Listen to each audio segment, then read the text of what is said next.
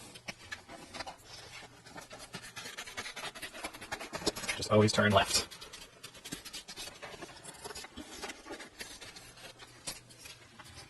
And once you have your two shapes, you pull them apart. Make sure you do not glue corresponding points. Pick some other points and attach them together with tape. Here's where it gets a little bit challenging. With smooth curves, it's a little harder to tape them together. So you're probably going to have to use a bunch of points of tape, so to speak. Not literal points. And then just tape, tape, tape, tape, tape.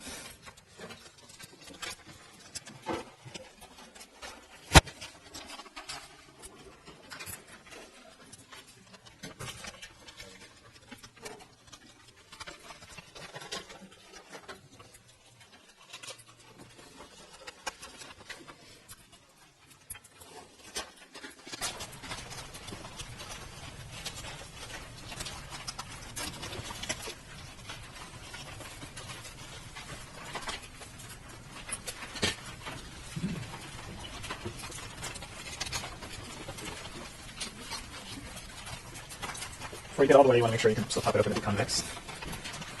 Might be able to do that by going inside, but it's a limit.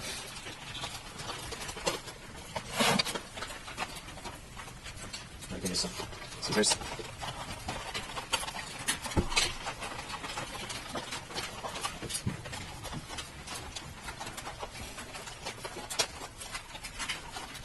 Alright, here's my deform. Mostly convex. Kind of fun.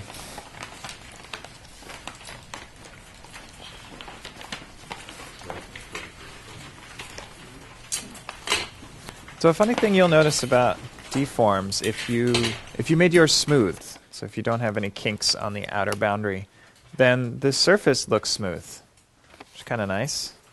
The other thing is, I mean, there's this noticeable seam where you taped things. There you're not smooth, obviously. You've got a crease along the seam. But also, it looks like all that the surface is doing is kind of taking the convex hull, the envelope, of that seam. So there's two properties we observe. One is that it looks smooth, except at the seam, and the other is that the whole surface is the convex hull of the 3D seam. And I want to prove both of those things. Those are both true facts. But first I need to define some things.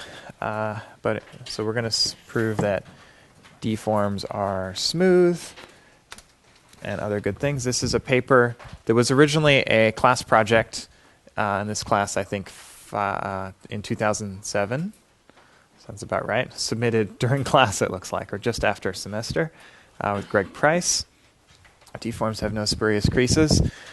So what's a deform? You take two, for us it's going to be two convex shapes of equal perimeter. You glue 2 points, two corresponding points, P and Q together, and then you zip from there. We can actually talk about something even more general, which we'll call a seam form. A seam form, you can have multiple convex shapes. It's a little harder to imagine, but you can join multiple points together. Maybe you zip or you join all three of those corners together. As long as you have at most 360 of material everywhere, you'll be fine.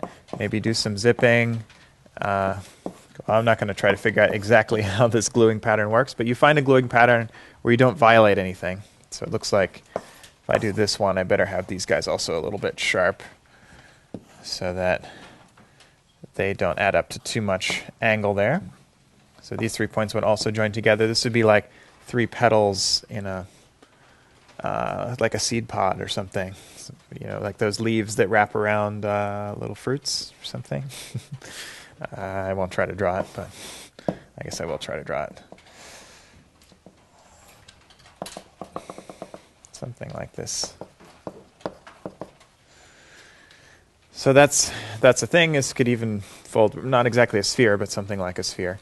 So seam forms, you can have any number of convex shapes, and glue them together however you want, provided at all points you satisfy Alexandrov-Pogorelov. So you only have at most 360 degrees of material, and you are topologically a sphere. Then you have a seam form. So most of the theorems I'm going to talk about apply to general seam forms, but we're interested in deforms and pitaforms in particular. So let me tell you some theorems about seam forms. Theorem one is that seam form equals a convex hull of its seams. So the seams in general are these parts where you did gluing, wherever you tape stuff. The boundaries of the convex polygons, those are the seams. They map to some curves in 3D. If you take the convex hull, claim is you get the entire seam form. That's actually pretty easy to prove.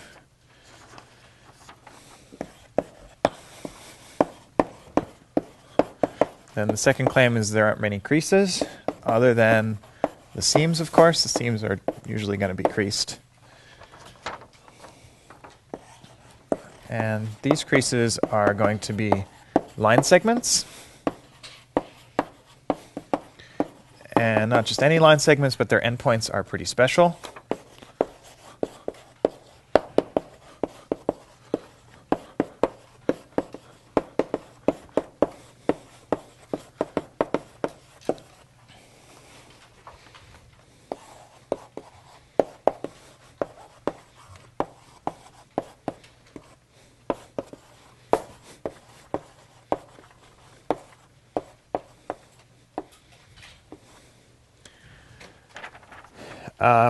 So the claim is that the creases have to be line segments connecting, basically connecting strict vertices. What do I mean by strict vertex? Something like these 3 points, which come together, provided the total angle here is strictly less than 360. I call that a strict vertex. Whereas these points, connecting from here to here, those don't count as strict vertices. They do have curvature, but only infinitesimal curvature, because this is essentially 180 degrees of material, just slightly less because it's curved. So only where I have kinks can I potentially have strictly less than 180, and if I join them together to be strictly less than 360, that's a strict vertex. So potentially I have a seam coming from here, also at the other endpoint. So in this picture, I read, I might have a seam like, I might have a crease like this, I might have a crease like this, I might have a crease like this, potentially. But in something like a deform, there are no strict vertices. If these were smooth, so I'll assume here these are smooth. We could call it a smooth deform if you like. Then there's no vertices, no strict vertices. Only these sort of barely vertices. So there can be no creases. Okay, there's one other situation, which is creases could be tangent to seams. This should seem impossible, because the way I've defined things, it is impossible. If you're tangent to a seam, that would be like, you're like this. How am I supposed to have a crease inside that's tangent to the seam? The answer is you can't. If these regions are convex, you can't have them. This statement is actually about a more general form of seam forms, where you can have a non-convex piece. So in general seam form, you have a bunch of flat pieces, and you somehow suture them together so that you satisfy Alexandrov-Pogorelov. And now you could have a tangent, right? I could, for example, have a crease that emanates from there, or a crease that emanates from there. But right now it has nowhere to stop. The only way for these creases to actually exist is if there's a kink here, then this could go from there to there. So this is starting at a vertex and ending tangent. You could, of course, also start tangent and end tangent if there's another bend. Okay, but the claim is all creases look like that, which means if you carefully design your thing, or vaguely carefully, such as a smooth deform, then you're guaranteed there are no creases, which is what we observe. So this is like justifying our intuition from these examples. One other case is the pitaform, So Pitaform does actually make vertices. Right? This point X is going to be a strict vertex because it has less than 180 of material, so definitely strictly less than 360. Same with Y. So Pitaform is potentially going to have a seam from X to Y, but that's it. Has at most, a crease from X to Y. It has at most one crease. I think most examples we've made do have such a crease from X to Y. Okay. Let's prove these theorems.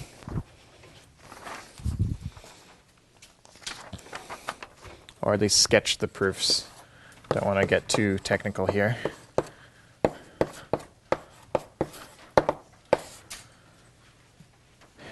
So, to prove the first part, that the seam form is convex hull of its seams, it's helpful to have a tool here, which is a theorem by Minkowski. We'll call it Minkowski's theorem, although he has a bunch.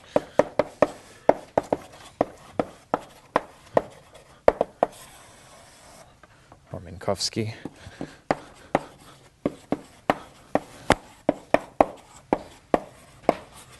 It relates convex things to convex hulls.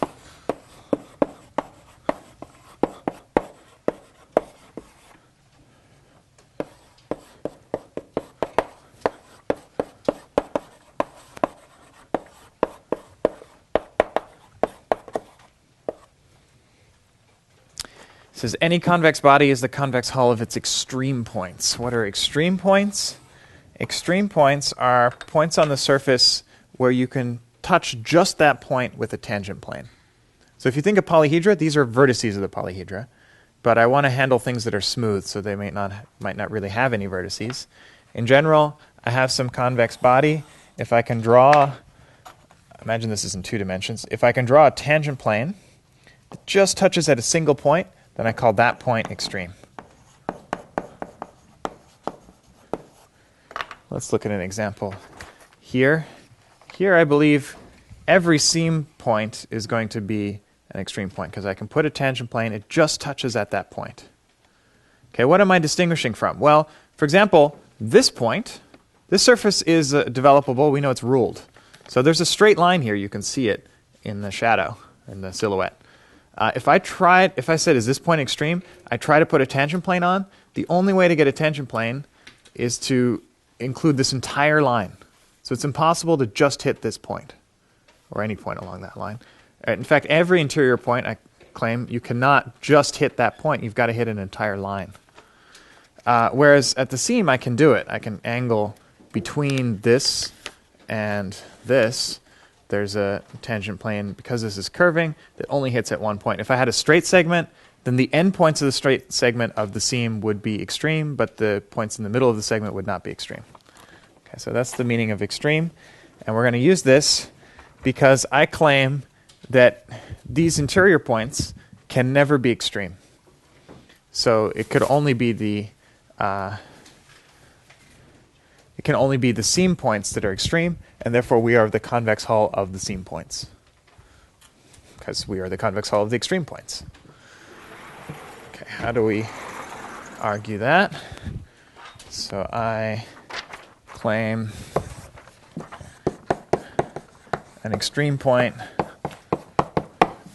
can't be locally flat, and at the same time be convex, because convex in 3D, that's what we need. If you had a point and it just meets a tangent plane at that single point, that means locally you're kind of going down from that plane, if you think of that plane as vertical. So this is a situation. Okay, I want to prove this. To prove it, I need to introduce another tool, which is a generally good thing for you guys to know about. So, kind of an excuse to tell you about the Gauss sphere, which I don't think we actually cover in lectures, but might come up again. Gauss sphere is a simple idea. For every tangent plane, let's just think of this single point. Okay, I want to look at it's called the tangent space. Look at all the tangent planes that touch this point. Because this particular tangent plane I drew only touches that one point, it has some wiggle room, right? I can pick any direction and just wiggle and rotate the plane around this point, and it won't immediately hit the surface. I've got a little bit of time before it hits the surface. So there's a two-dimensional kind of space of tangent planes that touch just this point.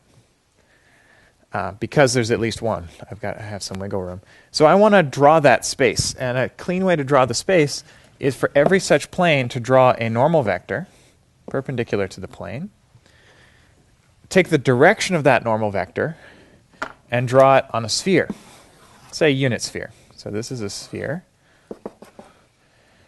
This one looks pretty vertical, so that would correspond to the north pole of the sphere.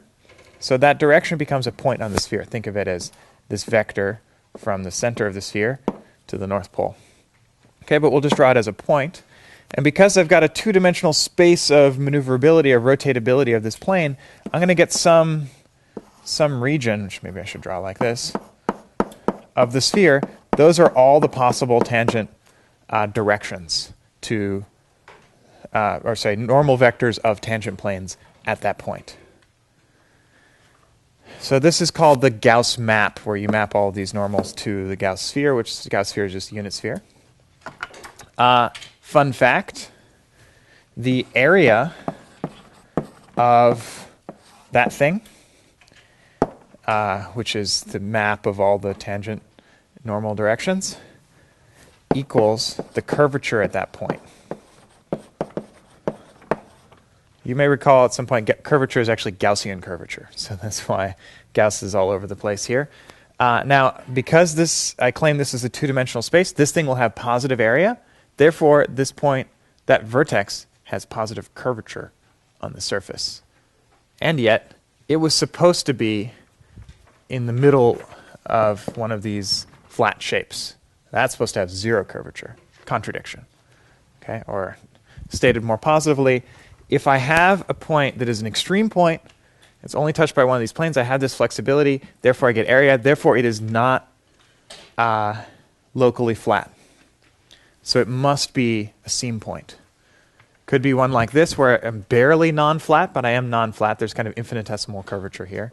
Or it could be one of these points where I'm very non-flat, or I guess P and Q, X and Y here are other examples of here I'm very not flat. I've only got 180 degrees of curvature roughly.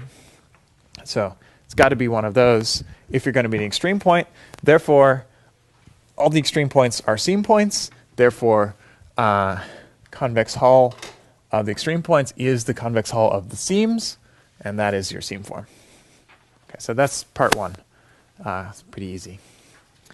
Let me tell you about part two. Part two builds on part one. That's one reason why we care about it. So part two is that there are no spurious creases. Unless you have strict vertices, then you could connect those up. All right. So let's look at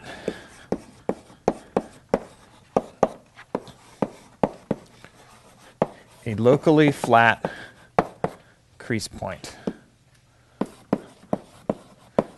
Actually, at this point I should probably mention this paper I think of as a forerunner to the how paper folds between creases paper, which is that hyperbolic paraboloids don't exist. You may recall there are theorems about what creases look like, what ruled surfaces look like, and so on between creases. In that setting, we prove things like straight creases stay straight and all these good things. Here it's a little bit different because we have kind of two levels of creases. There's the seam, which is special, and then we're imagining hypothetical creases between the seam. And could you have a curved crease? Claim is no. Claim is all the creases in between the seams have to be straight, and in fact they can't look like this. They have to be at corners somehow. So that's what we're going to prove. But a lot of the same techniques, most of the same definitions. This paper was kind of a warm-up, I feel like, for the non-existence of hyperbolic paraboloids, although they use a lot of the same tools. They have two of the same authors, but they're not. There's no theorem that really is shared between the two. They're not identical. Okay, so we're looking inside a flat region. We're imagining, let's look at a crease point. It lies on some crease locally. And it's a folded crease. So I'm going to wave my hands a little bit. But imagine a folded crease. Maybe it's a curve. We don't know. It's folded by some angle, some non-zero angle. Otherwise, it's not a crease. So locally, it looks like two kind of planes. At least to the first order, they're going to be planes. Maybe something like this. I'm going to draw the creases straight because to the first order it is straight, but it might be slightly curved. So we're looking at a point here, and my point is it's bent by some angle. So I'm going to draw the two tangent planes. There's a tangent plane on the right. Whatever the surface is doing on the right, there's a tangent plane over there. Whatever the surface is doing on the left of the crease, there's a tangent plane there. They are not the same plane because we are creased. Whatever the crease angle is, that's the angle between these two planes. Okay? I want to look at this tangent space again a little bit. You can think of it, the tangent space, at the least, it has this tangent plane. For this point, you have at least this tangent plane and at least this other tangent plane. And so in particular, you have to have the sweep between them, so that you get at least a one-dimensional set there. Now, this can happen, so we're not going to get a contradiction.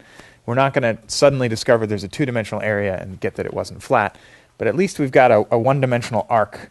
On the Gaussian sphere here, we've got something like this so far. This is one extreme tangent plane on the left. This is extreme tangent plane on the right.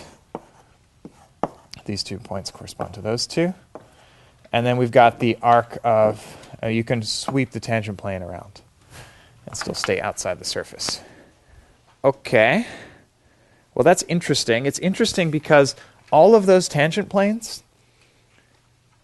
share a line, right, which is going to be, it's this line that I drew here. I mean, you look at these two planes, there's a line that they share. And if you rotate the plane through that line, you'll still pass through this point and you won't hit the surface. So in fact, all those tangent planes share this line. I think we actually just need these two. So if you don't see that, don't worry. There are these two planes. There's a line there. They're tangent, which means that line is on or outside the surface.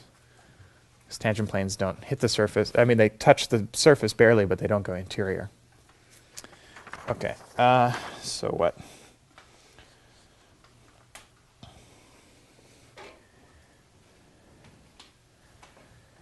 Well, I claim that in fact the surface must touch this line. I claim the surface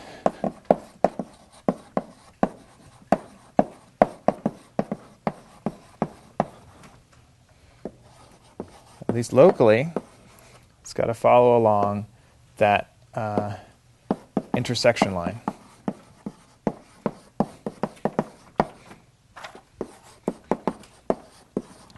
Of the left and right tangent planes.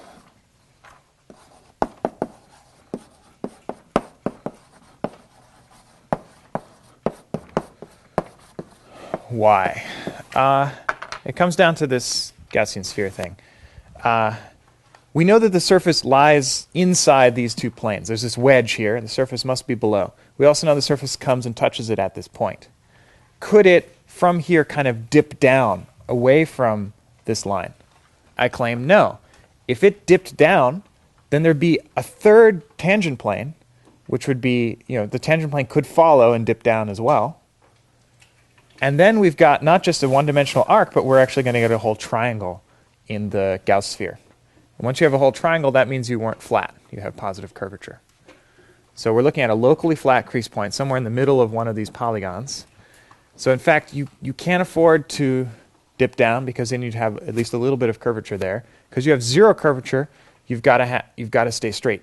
So that means that the surface locally has to exist along this segment in both directions.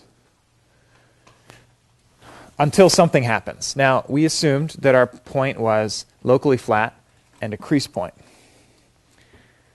So the surface must continue in this direction until we reach a point that is either not locally flat or not a crease point. I claim it's got to remain a crease point because look, you're following along this intersection line of these two tangent planes. These remain tangent planes. These are not only tangent planes of this point, they're also tangent planes of this point and potentially any point along this segment. As long as the surface is here, they are tangent planes. And therefore, you are creased here. I mean, you can't be smooth if you're butting up against these two tangent planes. Okay, so crease must be preserved. So the only issue is locally flat. It could be at some point you become not locally flat, and that indeed happens. That's when you hit the seam. When you hit the seam, then you're no longer locally flat. So this proves that creases must be line segments between 2 points on the seam. There's a little bit more to prove, which is it's either hits a strict vertex or it's tangent to seams. And this basically follows the same argument that if you hit something other than a strict vertex or a seam, you would have positive curvature where you shouldn't, basically. So I'll leave it at that. I think that's enough of the proof. Get the idea why creases can't exist. Any questions about that? All right. I have a few more questions. One question is, what exactly, can we go see more examples of rolling belts? And in some sense, this example is an example of a rolling belt. So deforms, you take two, say, ellipses, and the seam that connects them is a rolling belt. And this is an illustration of the rolling action. As you change which point glues to which point, let's say I fix this point, I could glue to this one, or to this one, or to this one, or to this one, and then I zip around. That's the rolling of a belt. Okay. More generally, I can draw a picture. So more generally, a rolling belt from the viewpoint of a gluing tree is that you have, basically it's like a conveyor belt, like on at the airport or on a tank or something. You've got treads here, and this can roll. So if I mark a point, let's say I mark this point, and I roll it around this way a little bit, this point maybe stays stationary, and I end up with something like this. And what that means is whatever this guy glued to over here is now over here. So we're changing the gluing. This guy is now getting glued to some point like this, because it kind of rolls around. So in general, you're rolling this, but then you're always just gluing across this path. For this to work, every angle out here must be less than or equal to 180. Like the material that's out on the outside, remember the gluing tree has the outside of the polygon in here, the inside of the polygon's out here, so all the material is on the outside here. All of these things must be less than or equal to 180. If you can find a path in your gluing tree where you've got less than 180 material all around you, then you can do this rolling, and no matter how you roll and then just glue across, you will still have a valid gluing, a valid Alexandrov gluing. So that's what rolling belts look like in general. We see them all over the place with these deforms. The simple example I showed in class was when you take a rectangle, you glue into a cylinder. And now up here, I've got a rolling belt, because if you look at the sides here, I've got actually exactly 180 degrees of material all around the belt. And so I could collapse it like this, or I could collapse it. Let me tape it. It's a little hard to hold everything.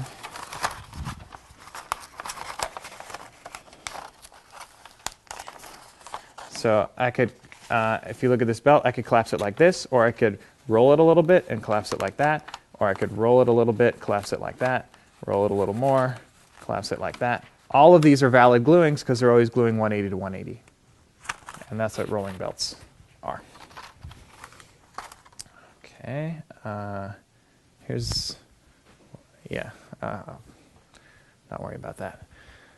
Does the broken applet work now? I don't know why it wasn't working. Probably some conflict with suspension, or just the Java installation was bad. But here it is. It's freely available online. You draw your graph. It's a little hard to just use. You can't just. It's hard to draw an exciting example. Here I'll draw a tetrahedron because that's simple. In this case, it's abstract. So all of these edges are unit lengths, kind of like TreeMaker. You separately specify the lengths. Then you say compute, and it will find. In this case, it's a tetrahedron, an equilateral, regular tetrahedron. It's a little hard to see because we've got a really either a weird field of view or a lot of perspective here. So, but this is a regular tetrahedron. You can verify that by, say, making these lengths, some of these lengths longer. I'll make 3 of them 5. So then this is like a pyramid. Of course, we're just essentially applying Cauchy's rigidity theorem here and say, oh, this uniquely assembles into this spiky tetrahedron. But if you have some, you could in principle draw in a cross here with the appropriate gluing. It's a little tricky to draw in because you have to also triangulate. This would be hard to do from scratch to compute gluings, but in theory, especially if you use software to compute the gluings and compute shortest paths in a glued polygon, which we'll be getting more to next class, next lecture is about algorithms for finding gluings, then computing shortest paths. Then you could use that as input to this software, which will then compute what the 3D polyhedron is. So that's the Alexandrov implementation. This is by, I think, a student of Bobenko and Ezmestiev. And all right, one quick question about, so we're out of time, about the non-convex case. So we're doing all this work about making convex surfaces. I said non-convex case is trivial. In a sense, the decision problem is trivial. It's not an easy theorem to prove. And I already taped it up. It follows from what's called the Burgo-Zalgaler theorem. So, and it says that if you have any polyhedral metric, so that means you take a polygon, you glue it however you want. It can't have, well, you could even have boundary. Take any polyhedral metric. So you take any polygon, glue it however you want. Could have handles, it could be a donut, it could be whatever. Then it has an isometric polyhedral realization in 3D. So there is a way, so we're doing it abstractly, we're gluing stuff together, it's kind of topologically, we don't know what we're doing. But then there is a way to actually embed it as a polyhedral surface in 3D without stretching any of the lengths. So it's a folding of the piece of paper. Could have creases in it, will have actually tons of creases in it. And it has exactly the right, it connects all the things you wanted to connect together. Which is kind of crazy. Furthermore, so it could be self-crossing. But if your metric, your surface, is either orientable, so it doesn't have any cross caps or Mobius strips in it, or it has boundary, then there's even a way to do it without crossings. So that's basically all the cases we care about.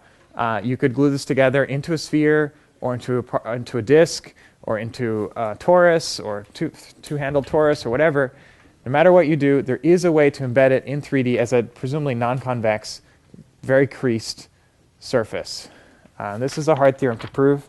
It uses, if you're familiar with Nash's embedding theorem about embedding Riemann surfaces, it uses a bunch of techniques from there called spiling perturbations, which I don't know. And one description I read calls the resulting surfaces strongly corrugated, which I think means tons of creases. It is finitely many creases, that's the theorem. There's no bound on them. As far as I know, there's no algorithm to compute this thing. I've never seen a picture of them, otherwise I'd show it to you. So lots of open problems in making this real. But at least the decision problem is kind of boring. You do any gluing, it will make a non-convex thing. To find that thing is still a pretty interesting question, though. That's it.